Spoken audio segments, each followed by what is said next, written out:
So, all right. Hi, everybody. Allison Meredith here, the director of Bristol Academy. I'm so delighted to have Dr. Hannah Harvey with us. She's here to answer questions about our upcoming class with her this fall. And Hannah, I'll just hand the microphone straight to you because I'll bet you can guess some of the questions people are asking, but I'll throw in some questions as you go. So just feel free to just tell us about the class and why you're excited about it and how kids will benefit. Oh, well, thank you, Allison. Thank you so much for inviting me to step in. And I'm excited for your regular acting teacher with all that she's got going on in her life.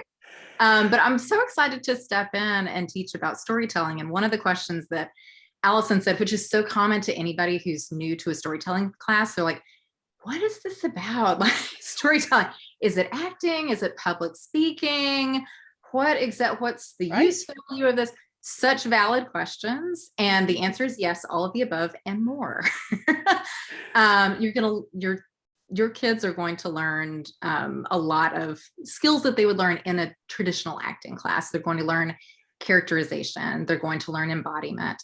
They're actually going to learn embodiment of multiple characters at the same time, because as all of us know, we're all storytellers in our daily lives. Right. When you're telling a story about what's happened with you, you've got multiple characters who you're pulling in, and in varying degrees stylistically of how you want to tell a story, you can embody those multiple characters.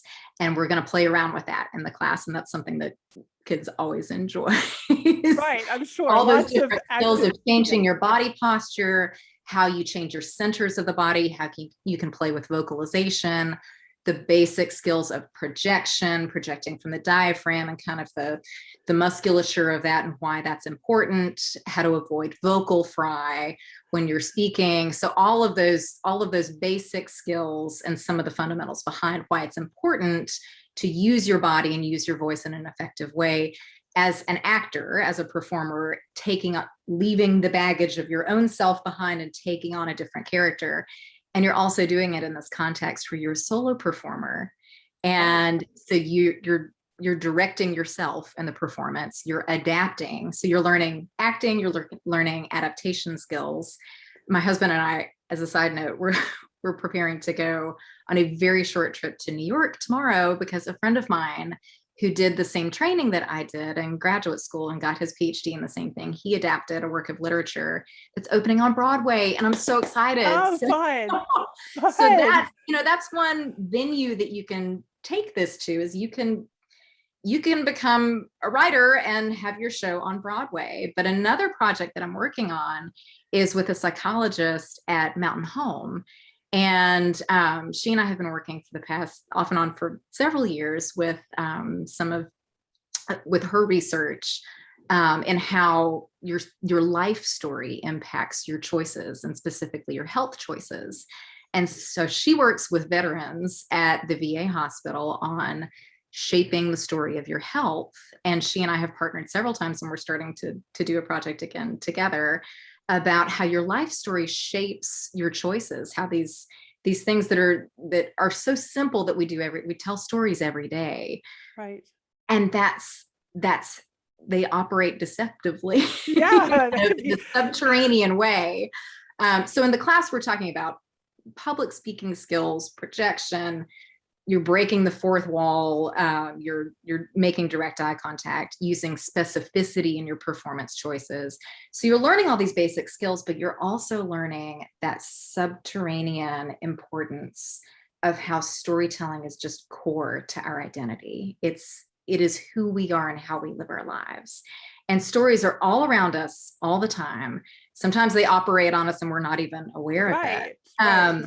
But one of the things that Allison was asking me about before we hit record was about my family, because right now I'm at my dad's house and my 8-year-old is downstairs getting to play with him, and I'm going to pick up my son who's 12. He's in cross country, so we're all going to get to hang out with my dad. But part of why we moved back home, I used to teach in Atlanta. That was my full-time job. And then God has different plans sometimes. So we moved back home, took up the family farm, and now this is what my teaching life looks like, is in these different opportunities. But it gives me time to be able to take care of my dad and my mother when she was still alive, because they had increasing health needs.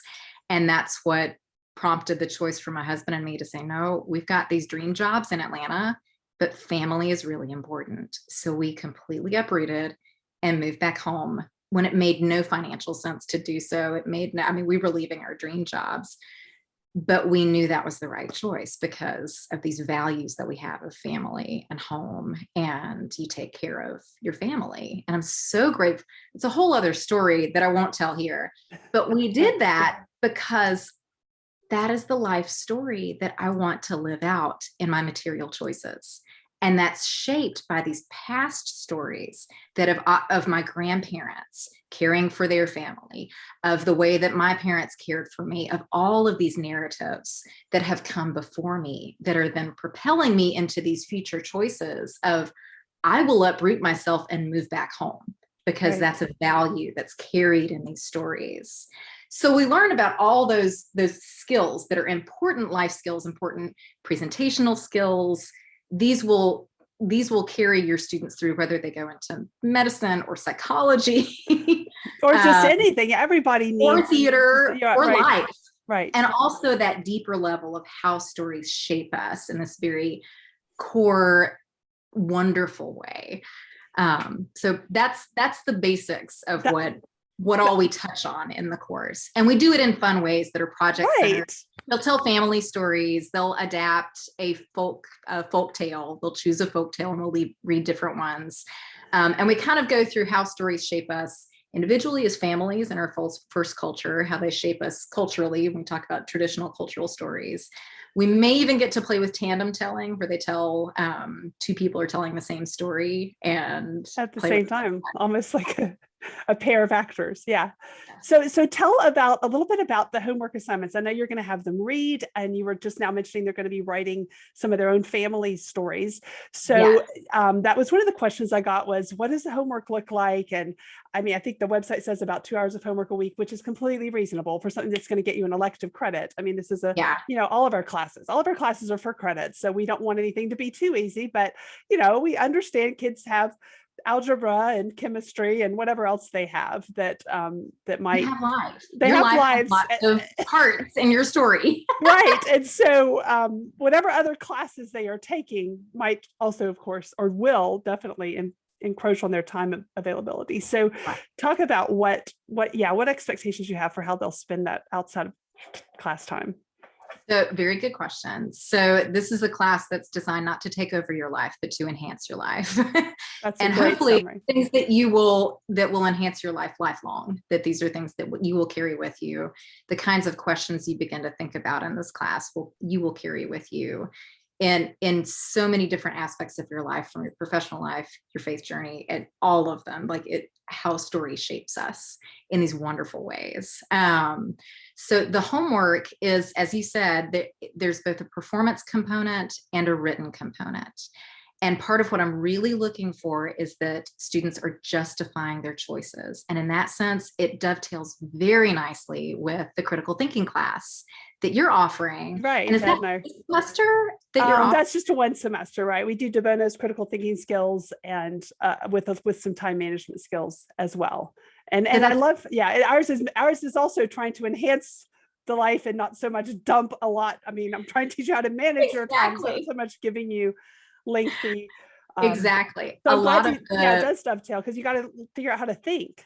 You got to figure out how to think, and then you have to figure out how to economically, with specificity and economy, meaning you are choosing your words carefully, you are using your time effectively when you're giving a performance, and you're foregrounding those important points. But you're using specificity, economy of performance in every little choice that you make on stage.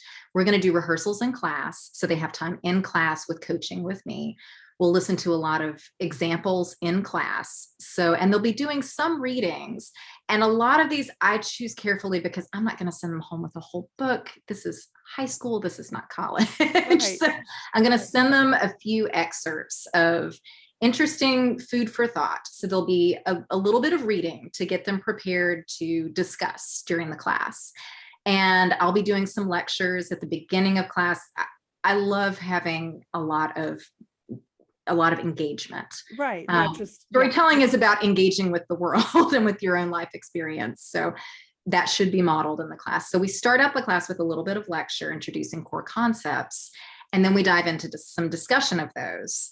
And they bring in the readings that they've done. And you and I can discuss what I will make sure and check in with you what the appropriate amount, but they'll have like a short reading. I think a majority of the at-home time, honestly, is going to be interviewing their family members. Oh, fun. So it's not just like they have to write an essay. They need to. No. And at no point will they be writing a script and memorizing it. Memorization is not part of storytelling. You learn a story by heart. I just love like it. You learn life stories by heart. Yeah. So there's no, I have to get my lines right. I have to spend all this time looking at a text trying to remember it. Your kids are gonna learn about storyboarding, about how stories are image-based, not necessarily word-based, about how storytelling is predominantly about getting the images in my head into your head.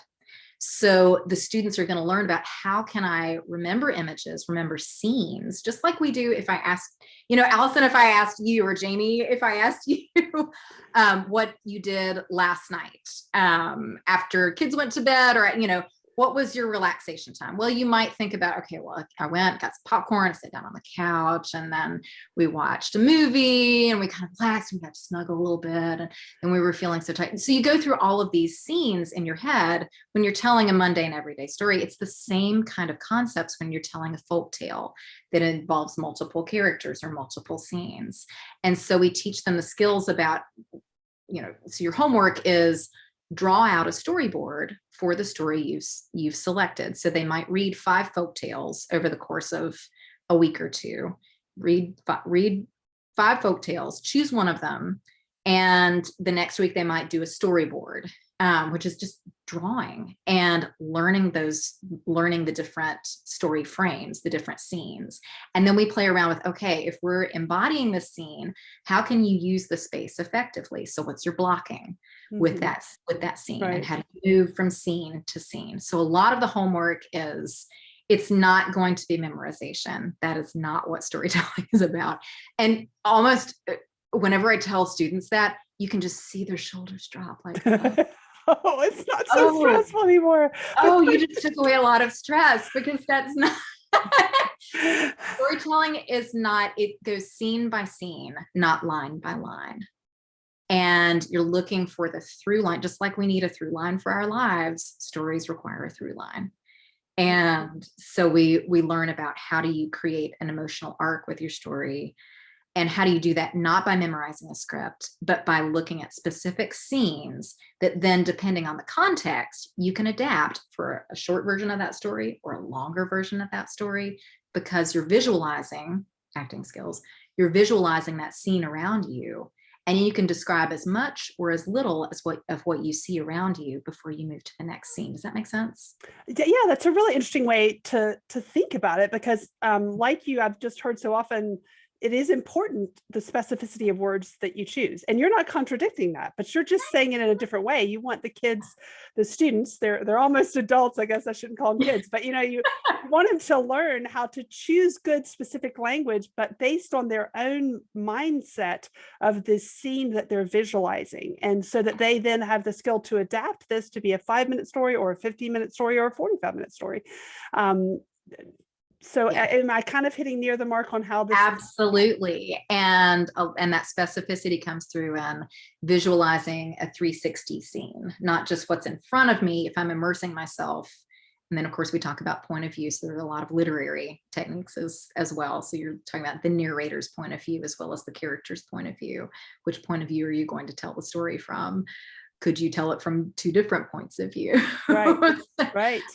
But when you immerse yourself in that scene, not just what's in front of you at the time, but what's behind you, what's above you, where's the light coming from in the room, all of those details of life. Is there a pot bubbling in the background? What's cooking in the pot? What are the smells in the room? All of that immersive, juicy quality of good storytelling. Yeah, that sounds great. When you're listening to someone tell, you feel like you're experiencing it with them. And we're in Kingsport, so cover of Kingsport Times News last week was Elizabeth Ellis, who's a dear friend and mentor of mine. And she was telling at the Storytelling Center last week, and she was talking in the newspaper about how the same parts in your brain fire when you're hearing a story as fire when you are sharing an actual lived experience with someone. It's right. Yeah. We so, are people who are living our lives, and our lives are stories, whether we realize it or not. So, and they shape material choices. Stories are entertainment, but they also shape who we are and what we choose to do. So they're very core. That's wonderful.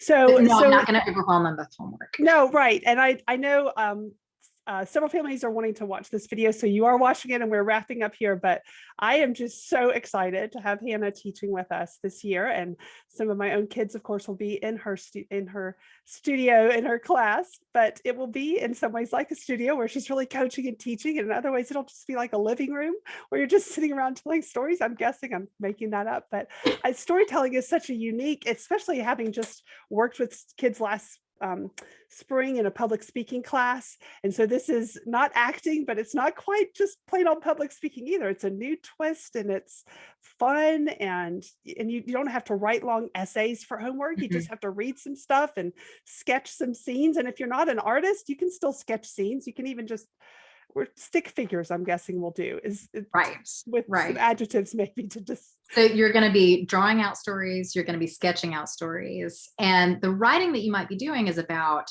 okay, where did this story come from? Why is this story? Why do we have why does every culture have a Cinderella story? Why has that story survived over time? And just doing short writing pieces, because we'll be doing a lot in class with rehearsing in class. So you'll see your kids / young adults at home up on their feet, performing literature, performing classic oral traditional texts, and performing your own family stories. That is the thing that I hope the most about any class that I teach, is that it's both personally as well as professionally enriching to someone. So I want students to walk away with, a folktale that they know how to tell, that they feel confident in telling, but also that they walk away with a sense of who they are, their own family story, and a story that's deeply personal to them, as a way to promote more storytelling at home among yourselves as young adults. I think giving homework assignments where they have to sometimes interview a mom or a dad or a grandparent or whatever, that's brilliant. Everybody's got stories in their family, and that's a wonderful goal for you to have, Hannah, for them to not just know those folk tales, but their family stories, to know them better and tell them in a way that's interesting. People will pay attention to, where you've got specificity, but not so much specificity that your listeners are just drowning in the details. There's a lot of skills to be learned there. And I am guessing it's going to be a pile of fun to learn them with you. It's fun because there's a lot of on your feet. There's a lot of on your feet time with it. Yeah, there's a lot of on your feet time. And for those who love being on your feet and have no shyness in their body, you're welcome. But for those who are a little shy, Dr. Harvey can handle that. Yes. You can take a step toward breaking a little bit out of that shyness, but it's not going to kill you. Right? We make it fun. Yes. We make it fun. All right. So with that, I will wrap up the recording, unless I think Jamie and maybe somebody else is on live. So if you have any questions, you can type those in, but not seeing them. I think most people were just going to watch the recording. So thank you for virtually watching. If you have followed me this far, I look forward to meeting you in person, I hope soon, and meeting your young adults soon. And this will be a fun class. I'm excited about it. Yes, we're thrilled to have you. Yes, and you're welcome to reach out to Dr. Harvey. You can email me and I'll forward it along to her. That's probably the quickest way to get it done. That's perfect. All right. Well, thank you so much. All right. Thank you so much for your time. Enjoy time with your dad. Thank you. We will. All right. See ya. Thanks. Bye-bye. Bye-bye.